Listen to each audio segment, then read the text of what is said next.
The Dragonback series by Timothy Zahn. Book 5 Dragon and Judge. Chapter 19. The hallway was deserted, as was the stairway leading up toward the foyer. Somewhere along the way, the faint voice sputtering in her ear fell silent. She continued on anyway, crossing toward the archway leading into the grand entry foyer, and stopped short as two armed Brumgas stepped into her path. "Stand," one of them ordered quietly. I'm not one of the slaves, Allison told him, trying to sound like she actually belonged here. I'm Allison Cana, working with the Patrick Chukuk and Colonel Frost and Mr. Arthur. I just want to go outside for a few minutes to get some fresh air. "Slaves are not allowed outside the slave quarters," the first Brumga insisted. I'm not a slave, Allison repeated. I came with Colonel Frost. You can check with him if you don't believe me. The two guards exchanged stares, their typically molasses Brumgan minds apparently working overtime on this one. "Not here," the first one said at last, pointing to Allison's left. "Through the kitchen. Door that way." The kitchen was large and well stocked, though not as impressive as some Allison had seen. Threading her way between workstations, she made her way to the door at the far end. It opened easily enough from the inside, but a quick check showed the outside handle was locked. Digging under the left cuff of her shirt sleeve, she pulled out one of the strips of tape hidden there. She pulled off its backing and carefully flattened the tape over the door latch to hold it open. A moment later, she was outside in the crisp night air, the door closed behind her. Can you call him? Tinny murmured as Allison headed toward one of the formal garden areas she'd spotted on the drive-in. No, this is only a receiver, Allison murmured back. I was hoping he might repeat whatever it was he was saying. I guess he's given up. But how would Jack know to come here to look for us? Tinny asked. No idea, Allison said, looking around. Let's try getting a little closer to the wall. No more talking. There might be patrols around. The estate was deathly quiet at this hour of the night. The only sounds Allison could hear as she walked were the rustling of the wind through the bushes and her own softly crunching footsteps. She passed through the near edge of the garden area, its vibrant colors muted beneath the dim starlight, and continued on across a stretch of aromatic grass. Ahead and to the right, she could see what seemed to be some kind of sports area. Freeze, a voice said quietly from her left. Allison stopped in mid-step. I'm not a slave, she said. My name's Allison. I know who you are, little girl, the voice said. With a soft rustling, a muscular man with wide shoulders stepped out from concealment between a pair of sculpted bushes. 15 feet away. In the moonlight, Allison could see his short, military-style hair and a hint of deep lines in his face.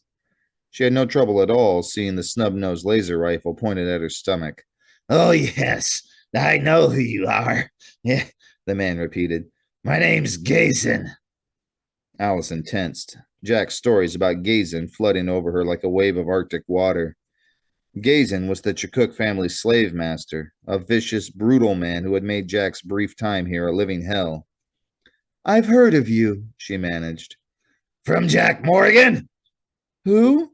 No, from some of the other slaves, Allison said, feeling a cold sweat break out on her forehead. Too late, she realized she should instead have denied all knowledge of the man. If he bothered to check with the slaves, he could expose her lie within half an hour. But I see you come out here for the solitude, she went on, taking a careful sideways step back toward the house. Sorry to have bothered you. I didn't come here for the solitude, Gazin corrected mildly. I came here to kill people. Allison's mouth felt dry. Anyone in particular? Yes. Gazin lifted the laser to his shoulder. You! For an eternity, Allison just stood there, her knees locked, her feet rooted to the ground, her mind sorting desperately through her options. But there weren't any. She was in the middle of an open ground, with no access to weapons or cover or escape.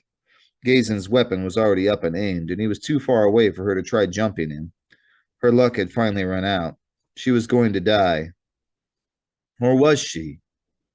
She frowned. There was something odd about Gazin as he stood there, something in his eyes or stance that she couldn't quite put her finger on. And then, against her skin, she felt Tanim preparing to leap. No, she muttered urgently, putting a hand on her shoulder. The gap was too wide even for a Kada to cover. Gazin would shoot Tanim, then he would shoot Allison. And then abruptly, Allison's conscious mind caught up with what her subconscious had already noticed. Gazin wasn't looking at her. He was still facing her, and his laser was still pointed at her chest, but his eyes were darting around, probing the starlit yard and the darker shadows of bushes and trees and flower beds around them. He was waiting for something to happen.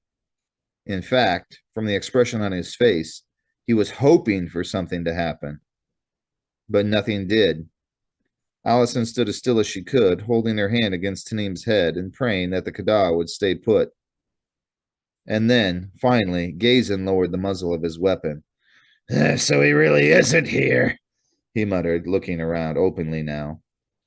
Who isn't here? Allison asked. Reluctantly, it seemed, Gazin dragged his attention back to her. Jack Morgan, of course, he said, his voice going even darker. He's coming back to free the rest of the slaves. Didn't you know? Allison felt her lip twitch. Jack had never mentioned that part of his plan. He is? Gazin nodded toward the north end of the grounds. That's what they say out there, he told her. They say Morgan's coming back someday. Him and that. His voice cracked, and even in the faint light, Allison could see the sudden intensity in his eyes. Crampatch and the Patrichika don't believe it, he said, dragging his voice back under control. But I know better. Morgan is coming back. And when he does, he hefted the laser. Some of us, at least, will be ready. Allison swallowed. I'm sure you will, she said. Well, then, if you don't mind. Go back to the house, little girl, Gazin said. Backing up a step, he settled himself again in a low bench between the two bushes, laying his laser across his knees. Go back to sleep. Yes, sir, Allison said. Keeping an eye on him as long as she could, she made her escape. Neither she nor Tanim spoke again until they were safely back in bed. Draco's told me stories about this Gazin human, Tanim said softly. So did Jack, Allison said, shivering. In some ways, she knew, Gazin was no more evil or vicious than men like Frost and Neverland. Neverland, after all, had ordered the destruction of Dracos' advance team. Gazin, as far as she knew, hadn't even been present during the attack. But Frost and Neverland were also smart and calculating. They were in this for profit and power.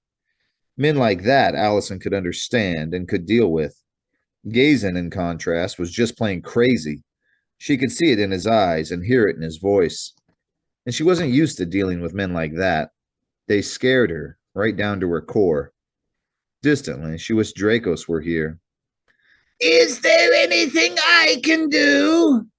Tanim asked anxiously, lifting her head a little from Allison's shoulder. With a smile, Allison reached up to stroke her companion's smooth gray scales. No, Tanim was no poet warrior of the Kada, but she was loyal, and she was willing, and she was doing the best she could. No, that's all right, Allison assured her. I'm fine. She took a deep breath and tried to push Gazin from her mind. Better get some sleep, she said, pulling the blankets a little tighter around her chin. Tomorrow's going to be a busy day.